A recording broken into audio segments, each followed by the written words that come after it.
Hyderabad press club के हवाले से सिंधी साफ़ियन के मेंबरशिप न मिलण ऐं सिंध सरकार तरफां ॾिनल प्लाटन में पंहिंजा नवाज़ पॉलिसी ऐं हेराफेरी समेत सालन खां ऑडिट न थियण ऐं किरोड़े रुपयनि जे फंडन में मुबैना गोभियूं लॻण जूं शिकायतूं आम आहिनि। इन्ही सिलसिले में ज़रियनि वॉइस ऑफ तर खे ॼाण ॾिनी आहे त प्रेस क्लब हैदराबाद में गुज़िरियल हिकु वॾे अरसे खां सिंधी साफ़ियन के मेंबरशिप ॾियणु ममनू बणियल आहे ऐं दुनिया जो इहो वाहिद प्रेस क्लब आहे जिते मेंबरशिप सिर्फ़ ऐं सिर्फ़ लिसानी बुनियादनि ते मिलंदी आहे। ज़रियनि मूजिबि जीअं हैदराबाद सिंधी अख़बारनि ऐं चैनलनि जो मर्कज़ बणियल आहे, तीअं हैदराबाद में सिंधी साफ़ियन जो बि वॾो अंग मौजूदु आहे, पर बदकिस्मती सां हिते जी प्रेस क्लब में लिसानियत खे हवा ॾेई सिंधी साफ़ियन सां इम्तियाज़ी सलूक रवा रखियो पियो वञे। ज़रियनि मूजिबि हैदराबाद में उर्दू अख़बारनि ऐं चैनलनि जा साफ़ी तमामु थोरा आहिनि, छाकाणि त उर्दू अख़बारनि ऐं चैनलनि जो तक़रीबन हेड ऑफिसूं सभु कराची में आहिनि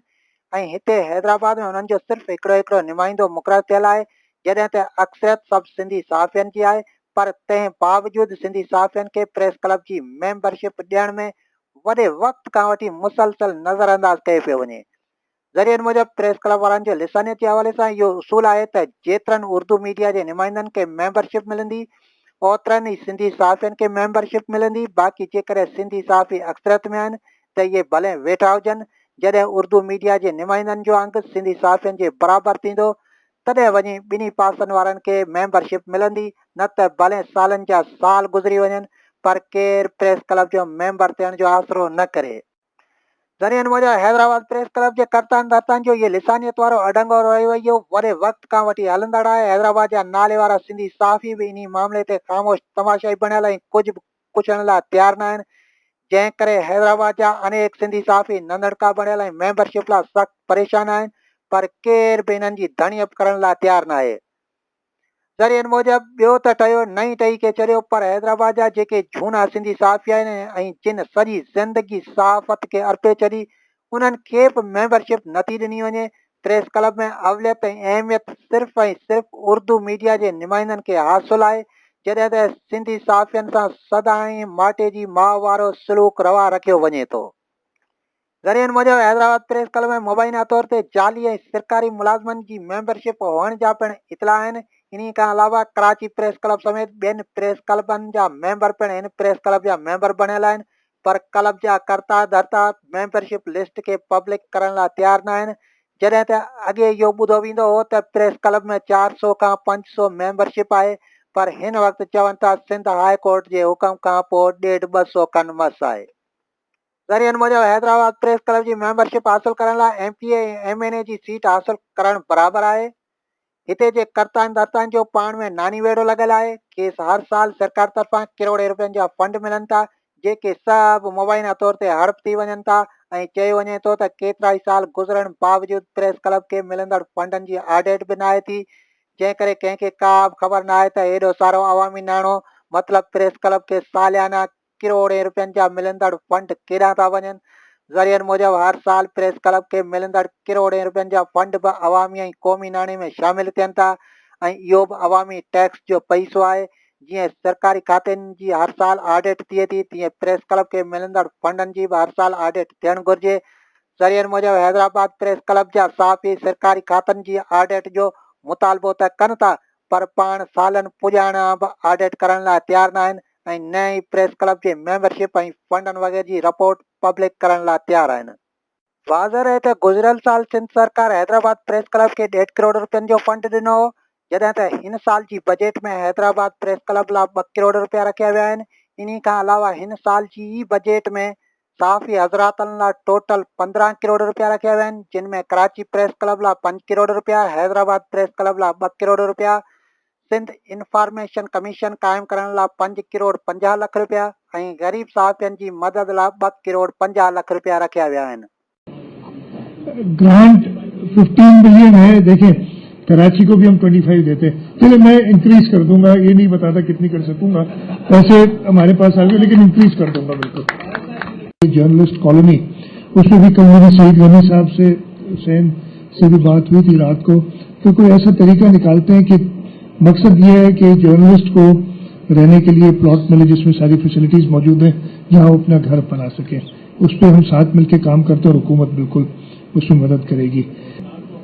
ज़रियनि मूजिब इन खां अलावा 10-12 साल अॻु सिंध सरकार तरफ़ां हैदराबाद प्रेस क्लब जे साफ़ियनि खे रिहाइशी प्लाटनि लाइ गंज जे टकर ते 75 एकड़ ज़मीन ॾिनी वई हुई, जंहिं में बि प्रेस क्लब जे कर्ताउनि दाताउनि पारां पंहिंजा नवाज़ पॉलिसी ऐं वरी गड़बड़ कई वई। किन खे 400 गज़ जा त किन खे वरी 200 गज़ जा प्लाट ॾिना विया, जॾहिं त सरकारी मुलाज़मनि ते बि ख़ासि महिरबानी करे खेसि इन रिहाइशी स्कीम में प्लाट अलाट करे ॾिना विया ऐं सरकारी मुलाज़मनि खे प्लाट अलाटमेंट में बि पंहिंजा नवाज़ी कई वई। हिकिड़नि सरकारी मुलाज़मनि खे 400 गज़ जा प्लाट ॾिना विया त ॿियनि सरकारी मुलाज़मनि खे वरी 200 गज़ जा प्लाट ॾिना विया। ज़रियनि मूजिब कराची प्रेस क्लब जे साफ़ियनि खे 80 गज़ जा प्लाट मिलनि था, यानी ॾिना वञनि था, पर हिते 400 गज़ जा प्लाट अलाट कया विया ऐं प्लाट जी विरासत ईअं कई वई ॼण हिननि जी पंहिंजी माइटाणी मिल्कियत हुजे। ज़रियनि मूजिब केतिरनि ई साफ़ियनि प्लाटनि जूं किस्तूं पियारियूं, उन्हनि मां किन साफ़ियनि खे प्लाट नसीब थिया त किन जूं वरी किस्तूं मुबैना तौर ते हड़प थी वियूं। वाज़ रहे त माज़ी में हैदराबाद प्रेस क्लब में मुबैना करप्शन ऐं प्लाटनि वारे मामले ते नेब में पिणु दरख़्वास्त दाख़िल कराई वई हुई, जेका बि वक़्त ऐं हालतुनि सां गॾु उते ई दॿिजी ख़तमु थी वई, जॾहिं त सीनियर सहाफ़ी दस्तगीर भट्टी ऐं एडवोकेट हाजी कासम जलाली दाऊदपोटा समेत ॿियनि जूं पटिशनूं अॼु बि सिंध हाई कोर्ट में पेंडिंग में पियल आहिनि, जिन बाबति बि शनवायूं थियण ऐं फ़ैसिला अचणु बाक़ी आहिनि। ॿिए तरफ़ प्लाटनि जी अलाटमेंट में थींदड़ मुबैना गड़बड़ ख़िलाफ़ सिंध हाई कोर्ट में पटिशन दाख़िल कराईंदड़ राज़ शाहानी नाले हिकिड़े सरकारी मुलाज़िम ऐं अॻूणे सहाफ़ी फेसबुक ते पंहिंजी हिकु पोस्ट में ॼाणायो आहे त आउं सन 2000 खां 2012 ताईं कुल वक़्ती सहाफ़ी रहियुसि। साल 2003 में प्रेस क्लब जी मेंबरशिप वरिती ऐं सन 2009 में सिंध हुकूमत दह गंजे टकर जी 75 एकड़ सरकारी ज़मीन हैदराबाद जे साफ़ियनि लाइ मुख़्तस कई ऐं फ़ी गज़ 200 रुपया उनजो अघु मुक़ररु करे हैदराबाद डेवलपमेंट अथॉरिटी खे कमिश्नर हैदराबाद ऐं डिप्टी कमिश्नर मैरफत पाबंद बणायो त प्रेस क्लब जी मैरफत साफ़ियनि खां प्लाटनि जा पैसा वठी ज़मीन ते प्लाटिंग करे छंडे फूके फर्दन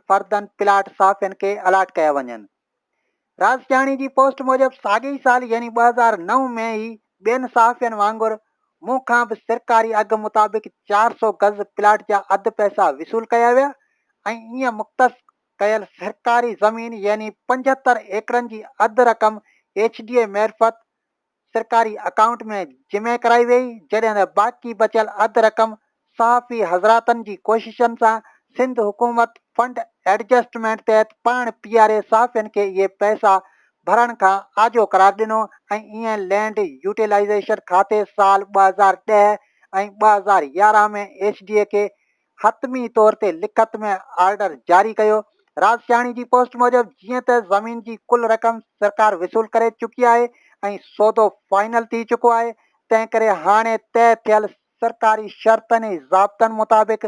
सहाफ़ियनि खे इहे प्लाटनि जा मालिकाना हक़ ॾिना वञनि। राजधानी मूजिब 2010 ऐं 2011 ताईं सरकार सां प्लाटनि जी ॾे वठि जा सभु मरहला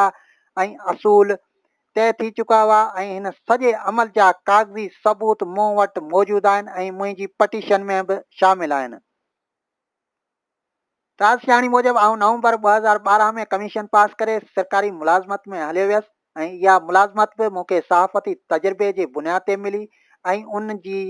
जॉब डिस्क्रिप्शन बि सहाफ़ती ज़िम्मेवारियुनि वारी आहे। सो मूं पुठियां कंहिंखां कोन पुछियो त असां पैसा ॾिना आहिनि त प्लाट छो नथा ॾियो, छाकाणि त असांजो प्रेस क्लब जे उहिदेदारनि ते एतमाद हो ऐं ॿियो त प्लाटनि लाइ अहलनि ऐं नाअहलनि जो फ़ैसिलो थी चुको हो ऐं लिस्टूं हर लाॻापियल खाते HDA कमिश्नर ऐं डिप्टी कमिश्नर खे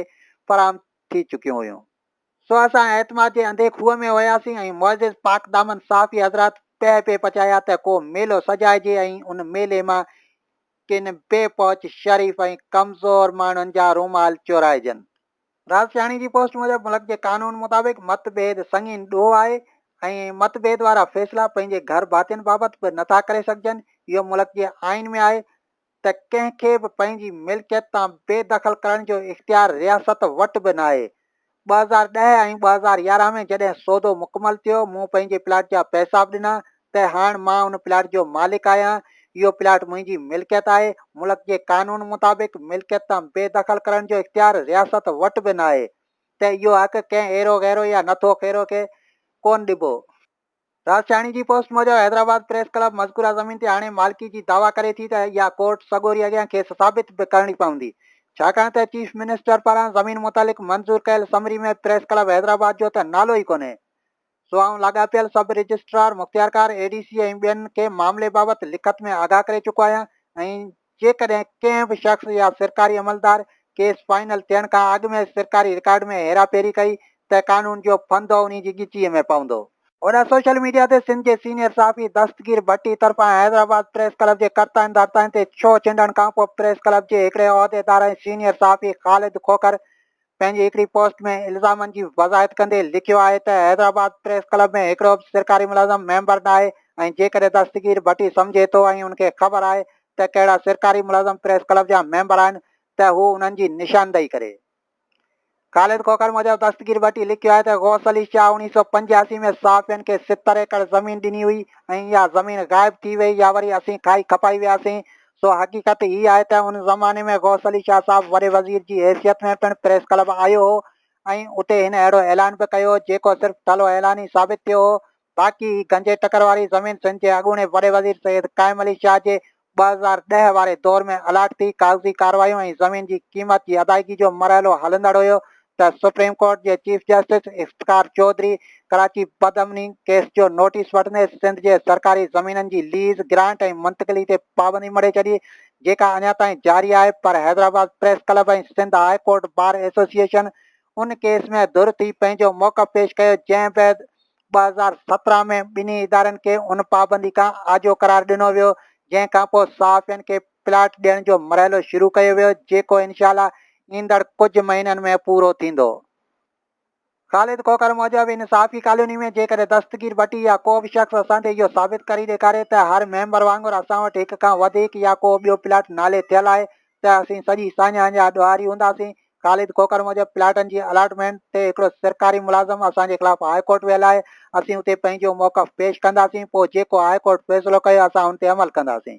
ख़ालिद खोखर पंहिंजी पोस्ट में हैदराबाद प्रेस क्लब खे मिलंदड़ किरोड़े रुपयनि जी फंडनि में मुबैना करप्शन बाबति वज़ाहत कंदे अॻिते लिखे थो त दस्तगीर भट्टी मुख़्तलिफ़ वक़्तनि ते कूड़ा इल्ज़ाम हणंदो रहियो आहे त अली हसन, लाला रहमान समो ऐं ख़ालिद खोखर प्रेस क्लब खे मिलंदड़ फंडनि मां किरोड़े रुपया खाधा आहिनि। उन लाइ बि खेसि गुज़ारिश आहे त हैदराबाद प्रेस क्लब जी गवर्निंग बॉडी जी मीटिंग जेका हर महीने जी 5 तारीख़ ते थींदी आहे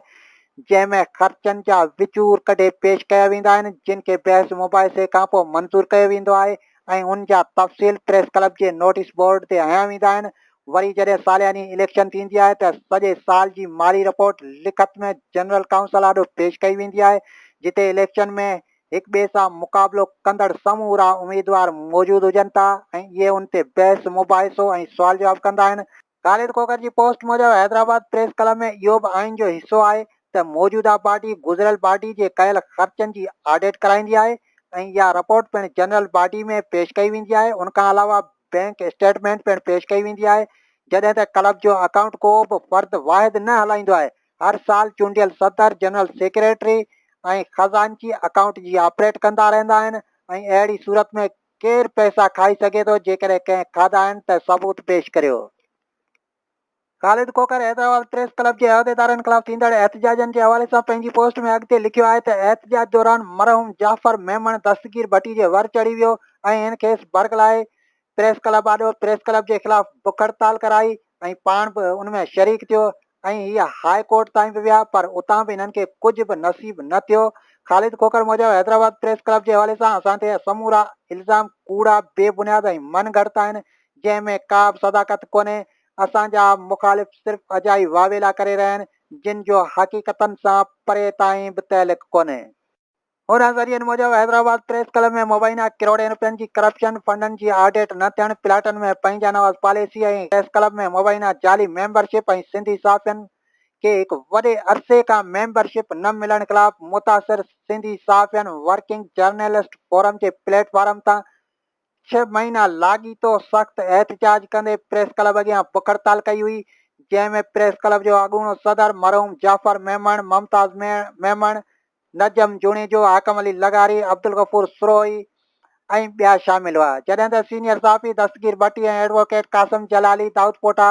समेत ॿियनि केतिरनि ई सीनियर ऐं जूनियर सहाफ़ियुनि इन्हनि वर्किंग जर्नलिस्ट फोरम वारनि जी हिमायत कई हुई ऐं बुख हड़तालनि में बि गॾु वेठा हुआ। पर एतिरो वॾो अरसो एहतियात थियण बावजूद कंहिं बि वास्तेदार इख़्तियारी वारे नोटिस वठण जी ज़हमत न कई ऐं न ई सहाफ़ियुनि खे इंसाफ़ वग़ैरह पले पइजी सघियो।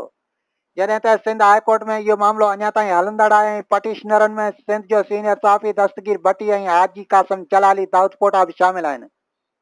ज़रियनि मूजिबि हैदराबाद प्रेस क्लब जे कर्ताउनि दर्ताउनि ख़िलाफ़ सिंध जे सहाफ़ियुनि मुसलसिल 6 महीननि ताईं एहतिजाज करे हिकु रिकॉर्ड क़ाइमु कयो हो, पर हैदराबाद प्रेस क्लब जी इंतज़ामिया ऐं करप्ट हुक्मराननि समेत कंहिंजे बि कन ते जूअं कोन चुरी। ज़रियनि मूजिबि हैदराबाद प्रेस क्लब में नानी रधण वारी ऐं ॾोहिटा खाइण वारो नमूनो लॻो पियो आहे। केर बि पुछाणो करण वारो कोन्हे। हाई कोर्ट में मामलो वञण खां पोइ टको पैसो फ़र्क़ु आयो। कुछ सरकारी मुलाज़मनि जूं मेंबरशिपूं ख़त्म थियूं, बाक़ी अला ख़ैर सलाह ऐं साॻियो नमूनो लॻो पियो आहे। ज़रियनि मूजिबि हैदराबाद प्रेस क्लब में मुबैना जालसाज़ी ऐं करप्शन ख़िलाफ़ हलायल एहतिजाजी तहरीक में सीनियर सहाफ़ी मोहतरम जाफ़र मेमन साहब घणो कुझु भोॻियो हो।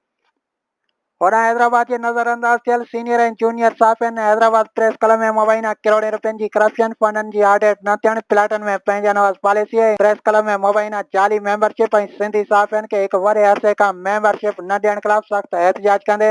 हाई कोर्ट ऑफ सिंध ऐं सुप्रीम कोर्ट ऑफ पाकिस्तान जे चीफ जस्टिस साहिबान समेत हुक्मराननि ऐं वास्तेदार इख़्तियारी वारनि खां मुतालबो कयो आहे त मज़कूरा मामलनि जो नोटिस वठी सिंधी सहाफ़ियुनि सां इंसाफ़ कयो वञे।